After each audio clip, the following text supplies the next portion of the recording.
Since 1970s, Canada has food as a human right, but it is not upheld. Hi, how are you? Good. This is one the best.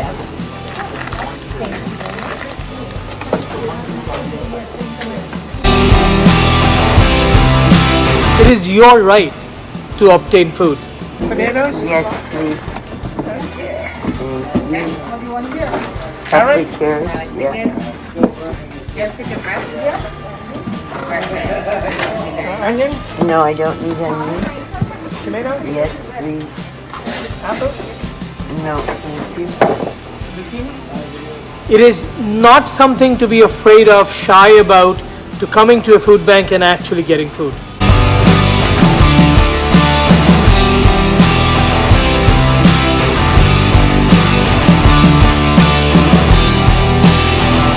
We have all been in that situation. You are not alone. So that is something that you need to think about.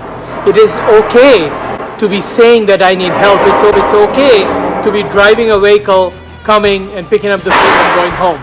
It's totally okay. Food. If you need it, you need to get it. What do we have here? This is pork, chicken, pizza, beef, turkey. I'll take the pizza. Pizza? So please, if you need help, come and get help.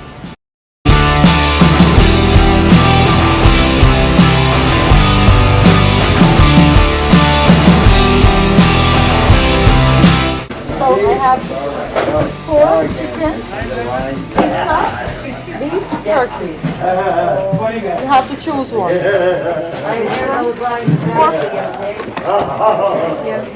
Did I give you eggs? Yeah. One of those over there if you want. Hi. 2%. How about it? You just one today. We don't have enough. No problem.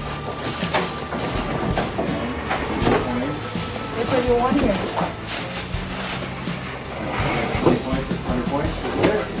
Here it is. Chicken? This part? Just fish? No, it's all chicken. Fresh? Chicken first. Okay, thank you. And you can have one over there if you want. Hi. How can I help you? The bag one?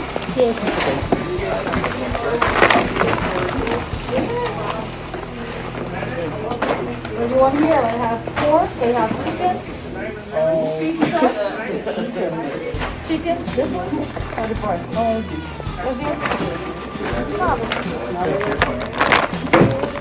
And this is your egg.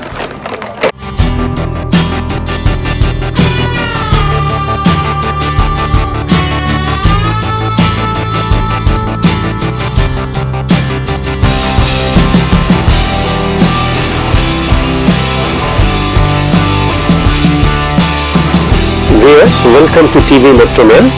I am Emamul Haque and you are watching Chit Chat with Emam. Today we are planning to talk about food security or food insecurity, whatever you call. And today I am very happy that I am joined by Suman Roy. Let me just bring him on screen. Hi Suman Roy. Hello. How are you doing? I'm good. How are you? We are doing quite well. Thank you very much. Suman Roy is a social worker and he is a founder of Feed Scarborough, and currently he is the chair of the trustee board of the organization, the charity. Welcome to our show. Thank you. As I said that today we will be discussing about food security or food insecurity in Canada or in Ontario. Particularly we will be focusing on Scarborough since you are working in Scarborough area, right? Mm-hmm. So, dear viewers, let me give you an idea why we are discussing food security in Canada. If I just read out a report from Statistics Canada, which says, based on the latest data from Statistics Canada's Canadian Income Survey, 16% of households in the 10 provinces were food insecure in 2021. We are talking about Canada, and 16% households, they are in food insecure situation, and this amounted 5.8 million, almost 6 million people, including 1.4 million, which says that children under the age of 18 living in households that experience some level of food insecure. and we are living in Canada, and Canada is one of the wealthiest nation in the world. So how would you like to explain this, Shumon Roy, since you're working in this area of food security? So, Emamul, first thing I want to mention, first of all, it's great having this conversation. But first thing I want to mention is the data that you just presented is 2021. That's right. And that has tremendously changed to today, Okay. and in a very bad way. Just in our operations, in our food banks, our numbers over last year, 2022 beginning to 2023 beginning, our numbers have grown 300%. My God. Yeah. So it's really interesting, because before this I wanted to pull up the newest data, but I don't think any Statistics Canada or any organization is able to keep up with this daily change and what's happening today. So it's heartbreaking. It is absolutely heartbreaking what we are seeing. Um, Food security, when you talk about food security, there's quite a few aspects to food security. The one that we are primarily talking today is just one aspect of it, is hunger. And I think that is kind of what I'm going to focus on today.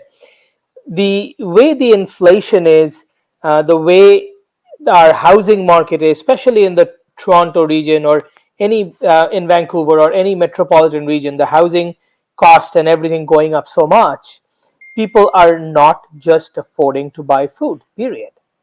It's as simple language as that. We have people, because very recently Daily Bread Food Bank did a survey, and they found out that in GTA, for newcomers who are coming into this country, after paying rent, it's on an average they have only $3.81 left per day. Okay. And that is not enough for the Forget food they about need. food, that's not even enough for transit. That's right. The transit going and coming, it's $6. So how do we expect people to make it work? And we know this very well, that food is often something that people negotiate with. Yeah. They will go to bed hungry one meal rather, but they will put that money towards transit to get to work, for example. And that is what is creating. And the issue is much bigger, because it's not only just access to food. What is happening is this will eventually cause really high healthcare prices, because food care reduces healthcare costs. And I don't think a lot of governments and all is really focusing on that piece. I think that reminds me that I was going through some documents which says that, if you really want to address that food insecurity, it is not that providing, through charity providing food assistance. Rather, you have to address that, like you have to increase the income, you have to put, system in place. I mean, the social safety nets. So those, Absolutely. but whatever you are doing, or those who are providing food assistance, those are the emergency services, right? So I'm going to tell you a couple of minutes about what Feed Scarborough does. Okay. So Yeah. Feed Scarborough has 3 levels of programming. So the first level is the band-aids. We have the food bank, the hot meal program, and things like that, which gets food to people today. Our second level of programming, it is all about helping people to attain sustainability in their life. So we support anybody who wants to start their own business. For example, any clients of our food bank, we help them start their own business. We help people develop skills and get them employment. So that's our second level of programming, actually trying to support, if anybody wants to stand up on their own feet, how they do that. And then we have a third level of programming, which is primarily focused on research and policy advocacy. We work with UFT Scarborough, Centennial College, the Ryerson College, which is now called the Metropolitan University, Ryerson University. So we work with them in various research, and we actually advocate with all 3 levels of government for better system. And we strongly believe that you need to do all 3 to actually attain food security. In Canada, food security is not a food problem. It is very different than India, Bangladesh, Pakistan. It's very different from that. That's There right. it is a food issue. Yeah. Here it is not. In Canada, we waste 54% of food goes into landfill. Oh my God. Yeah. 54%. Just imagine if That's we very didn't, then unfortunate. everybody would be fed a few times around. Yeah. So our problem is not access to, it's access to food. It's not food. We have enough food. Okay. It is access. Who has access to food? Who can go to the grocery store and actually buy the food? Is there proper transit? Are the grocery stores in right places? There is a lot of focuses. Do people afford to pay $6 transit to go to a grocery store? Is the insurance too high that somebody cannot afford a car? There is a lot of questions, and all of this actually come towards food insecurity. Precarious employment. Like right now, in today's world, we are serving very close to 7,000 people every week. And around 38% of our clients have at least one full-time job. So when you're saying that every week you are serving 7,000 people, what does it mean? It means that they are coming to your outlet and collecting foods? Collecting, so some of them are collecting foods for the family and taking it for the week, like raw foods, and some of them come for a meal. Okay. So they come, we have a hot meal, they sit down, eat, and go. Okay, so there is a space there as well so that people can have food there. Yes. Okay. So I just like to, because this is, you are providing food assistance. Is there any stigma attached to those things that, say, for example, today, can I just go and have food at your, outlet? So the answer is yes. Yeah. But the biggest problem is you fighting with your mind to be able to walk into a food bank and collecting the food. Okay. So the stigma is huge. So are you working on that stigma as well? That how let to me give you one quick data on the stigma piece. Yeah. Only 25% of people in Canada who are food insecure actually goes to a food bank. Okay. What about So the rest? 75% are silently suffering. Okay. Because of the stigma, right? Various reasons. Stigma is one of them, a big one, especially if you're looking at Scarborough and you're looking at the immigrant population. That is a big one because we were not born or brought up with the mindset that you go and get free food from a place. Okay. And that is huge. So one of our programs we started right in the middle of pandemic was our online food bank. So just like Loblaws or Walmart, wherever you can shop online and then you go do a curbside pickup and go, our food banks are just like that. You can sit at home, order online, and then just go pick up. So you're not standing in line, you're not doing anything. Now that was done primarily because we wanted less people inside the food bank because of COVID, all the social distancing.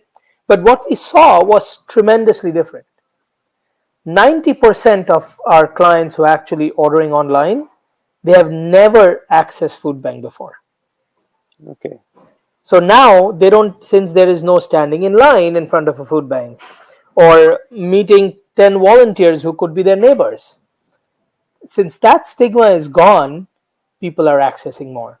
We see people coming and picking up food for 5-6 families and going and delivering them.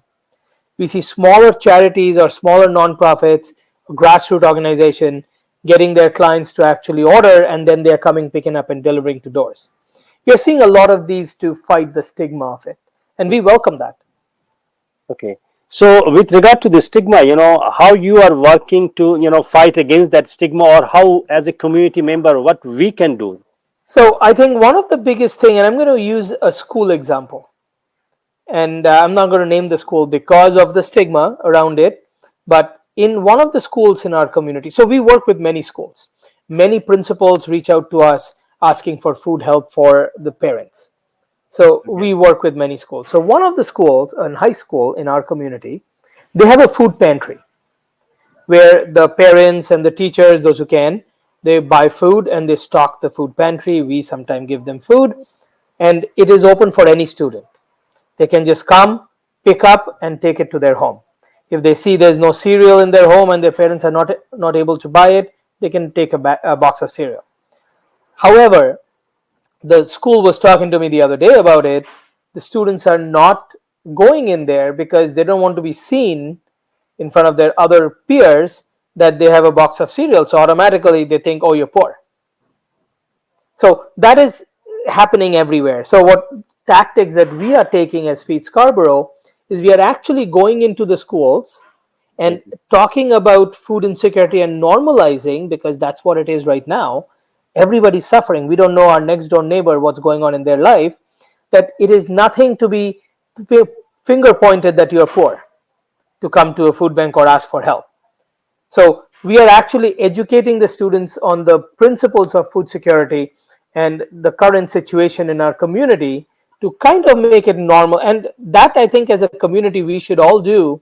If we need help, we need to get it. We need to ask for it. There is no shame in asking for help, because what's happening right now, especially, it is in none of our hands, but we are all suffering.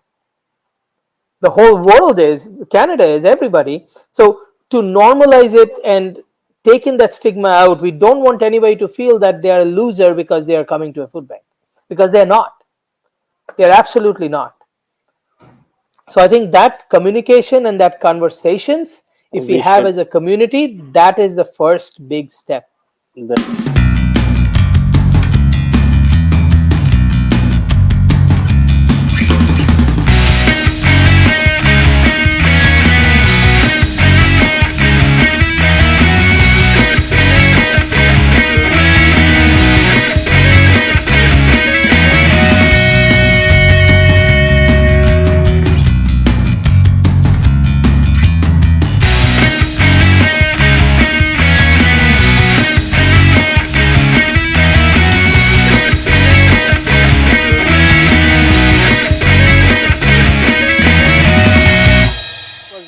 We are working in advocacy as well. You are saying that you in policy advocacy. So you are with the government agencies or the policy level, authorities. So when you are doing that, what would or what is your recommendation to them, that how they should address those kind of issues with regard to food insecurity in Scarborough or in Ontario? That's a great question. I think it has to be a multi-prong. There is not one policy that really will fix this problem. Nowadays, as I started this conversation, I'm going to bring it back to that.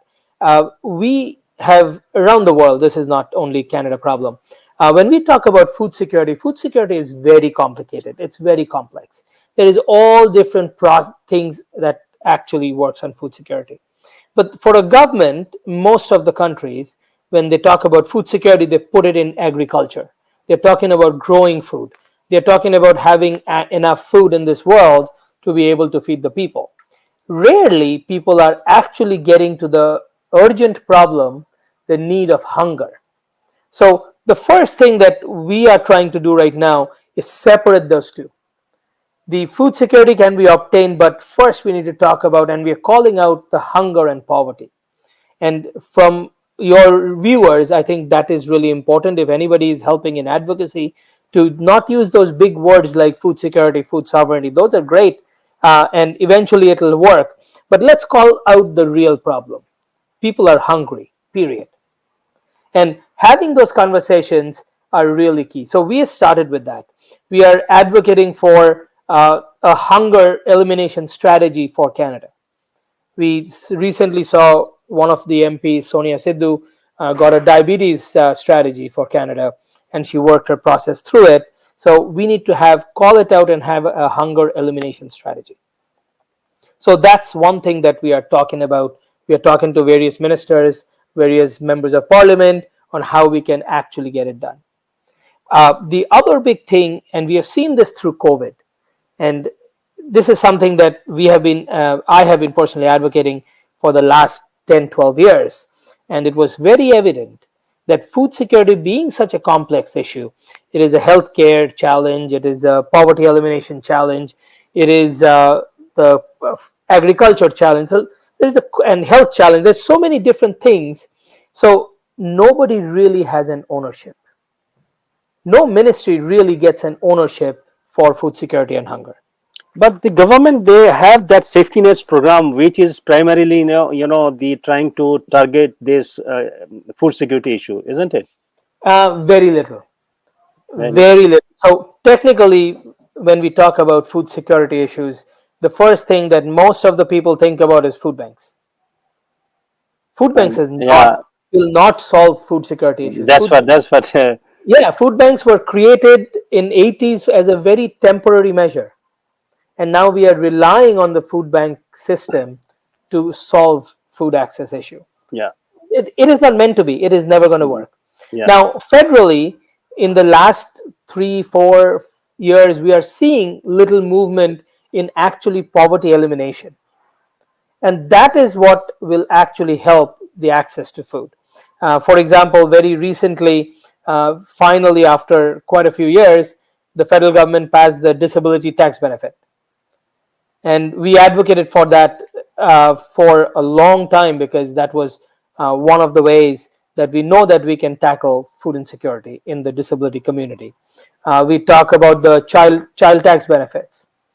We talk about the daycare money that is coming from the federal government. So there are small changes being made, which is certainly going to help, but it needs to be more faster, because people are hungry today.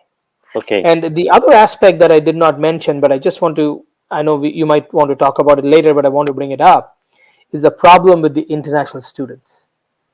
That's right. That is absolutely heartbreaking. You see these students bringing in so much revenue to Canada by paying so high fees in their colleges, universities, but they're often left out in through policies, and they are often so poor situation that, like, one of the kids messaged me a couple of weeks ago saying, I know we can get jobs, but I don't have a shoe or a jacket to go out in this cold. Back home, it was, I'd never even imagined what this is. Is there anything you can do to help?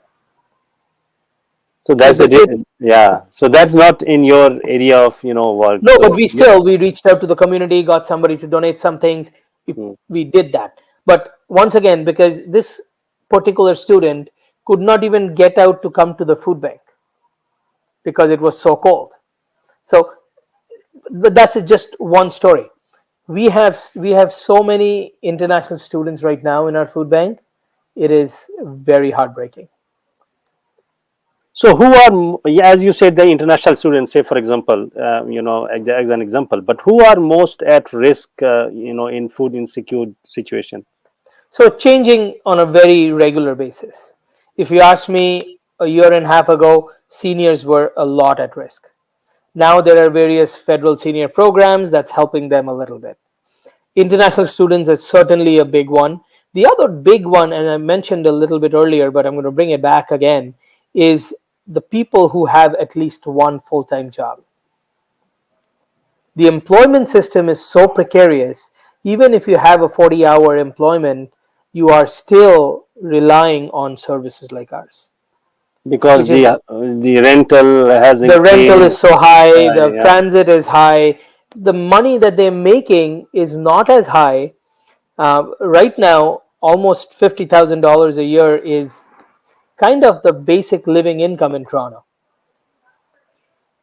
It was even a year ago, if somebody made $50,000, we used to say, wow, you're making $50,000. Now you can barely scrape by.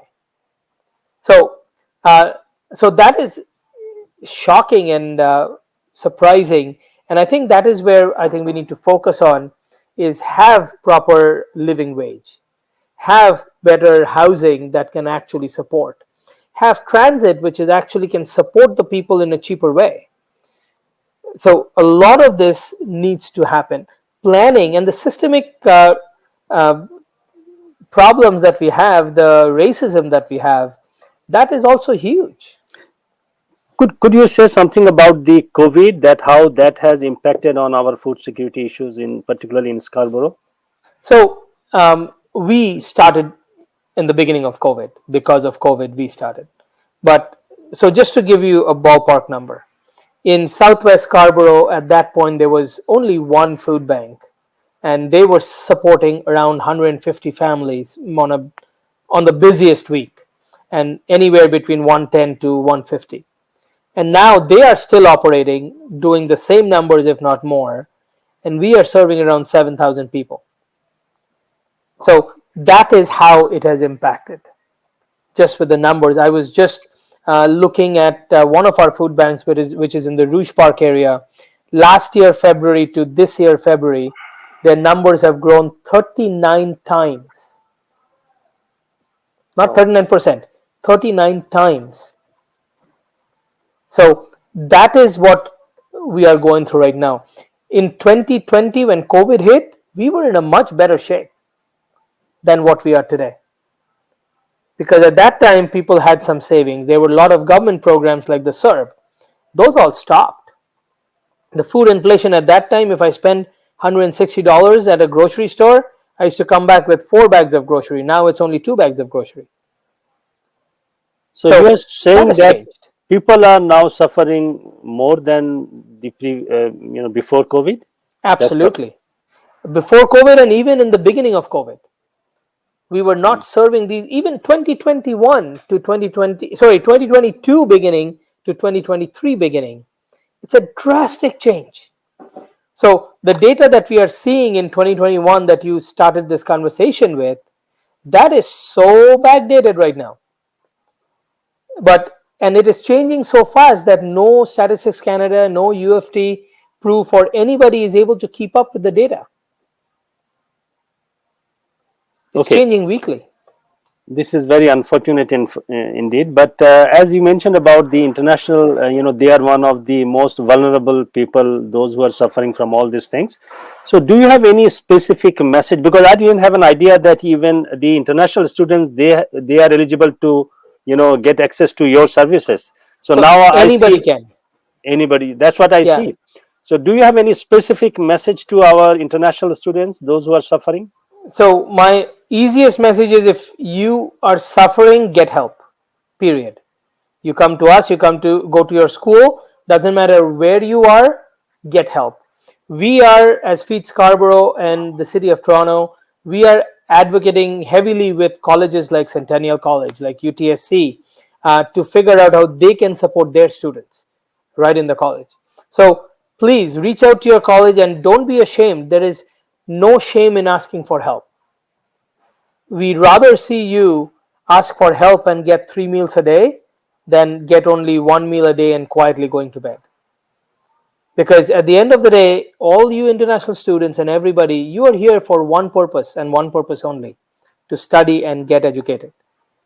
And if they are, food insecure, they even can't concentrate on their study as well. Exactly. Yeah. In hungry stomach, you cannot focus on your education. That's right. So it is a responsibility of your college, your university. It is our responsibility as the community to make sure that you are food insecure. And that goes with all post-secondary and all students. And I'm going to bring this up here because I think this is something that we are proud of, that in school level, not college level or university level, in school level, finally we have a federal government who is talking about a national school food strategy. It took us advocates over 15 years to advocate for this. But finally we are seeing that the feds have talked about and finally allocated some funds towards coming up with a national school food strategy. That's a great win. Definitely, yeah. That is a fantastic win. Now we want to see it also in the post-secondary. Okay. Because we are leaving them high and dry. Okay, thank you very much. So as a community members, so, if we like to help, we like to join your team, or, how we can, contribute or donate or, help. So the easiest, not the easiest, there's three good ways of donating, let's say this. One is, if you are able to afford, go to our website feedscarborough.ca and make a special donation. The second is, if you are able to donate 3-4 hours of your time a week, come and volunteer with us. See the problem firsthand. See what's happening in our community. We are always looking for volunteers. Currently, we have around 200 volunteers every week through our programs, but we always need more. And everybody has some strength, whatever that is, bring it on. We love that. And you can, on our website, feedscarborough.ca, you can see the volunteer tab where there's an application form you need to fill up. And the third thing that I think is also very important is have conversations with your elected officials. You have, during election time, you have these elected officials coming and knocking your doors. Ask them the tough questions. Ask them what have they done for food insecurity or hunger elimination in their community. What are they doing, or what is their plan if there's somebody new who's not in the office? How do they want to tackle poverty elimination from their community? And I think that is very important, because if the community don't come and really challenge our elected official, doesn't matter who it is, doesn't matter what color they belong to, work, it will not get done. Elected officials, their job is primarily to support the community. What community brings as a problem, they will work on it. If you don't bring the poverty as a problem, they will not work on it. It's simple. Thank you very much, Mr. Suman Roy. I think I liked one, as you said that, it's nobody's business, because food security is such an issue. So there is no particular ministry, probably. That's what you wanted to mean? Yes, Or exactly. nobody. So everybody is working on different things. Somebody is working on poverty, somebody is working on something else. But, there is a missing link where, we need to address that. And we all know that, in order to, it is so complex. The food security issue is so complex. We need to, put our, safety net program in place. We need to, have some policies which will help individuals to improve or increase their income, so that they can afford the necessary food they need every day. So Absolutely. so what would you say to our policy level? That is the last question. That our policy levels, that what they should do right now, because the need is now, and people are suffering, they are hungry.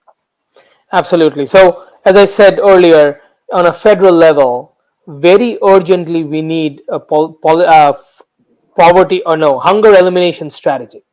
And that strategy needs to tackle year 2023, year 2024 to year 2030, and have a vision of having a hunger free Canada.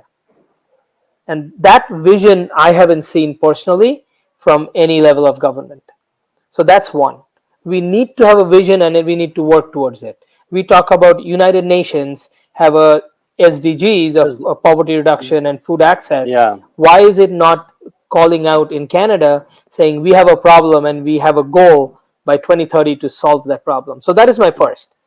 Second of all, this is something that I've been advocating for years, to have a ministry on food security. A minister of food security where the buck needs to stop. It's not about pointing fingers, oh, this is not my problem, it goes to health, or it goes to agriculture, it goes to social services. No, it needs to stop at one point where you cannot pass on the buck. And that ministry needs to work with all these ministries together to have a comprehensive approach to food security. Yeah. And right now that is missing in every level of government. I think we know that, when people, they are suffering from food insecurity, it has some impact on their health, and so the health care is then, comes into the Yes, and situation. mental health. And the Talk about mental mental health. health, huge. Yeah. So anyway, and this is very unfortunate. The country like Canada, which is one of the wealthiest country in the world, the situation we are talking about is food insecurity, and that exists in Canada. Exactly. Many people from other part of the world, they don't even understand, they don't even think about it, that people in Canada, they can also suffer from food insecurity. Absolutely. It's heartbreaking. Definitely. And the last but not the least one, what do you think that the area where you are working, which is in Scarborough, so who are the most vulnerable people? I mean, which class, or which who are most vulnerable in this area? I mean, in food insecurity. So unfortunately, there is no label at this point. It was very different, and I'll give you one quick story if you have the time. Yeah, please.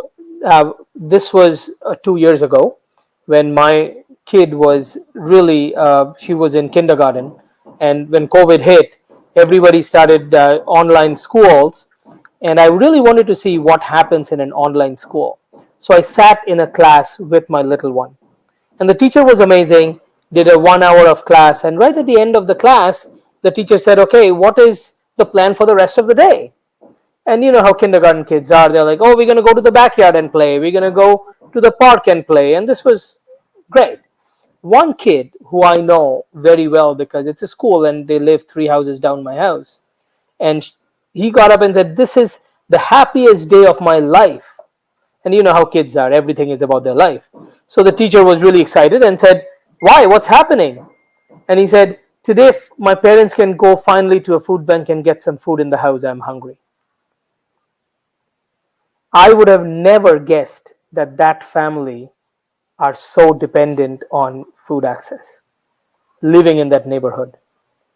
But if a 4-year-old kid, their happiest day because they're going to finally get some food from a food bank, we as a society have failed. Yeah, And I think there is no groups that we can really say they're the most vulnerable here and there. It is you, it is me, it is everybody around here. We just don't know what situation people are going through. So my thing for the people who are listening to this is, if people need access, please get access and do not stigmatize, because it could be you, it could be me. Times change. So we need to be there for each other and figure that out. Thank you very much. Thank you very much, Mr. Suman Roy.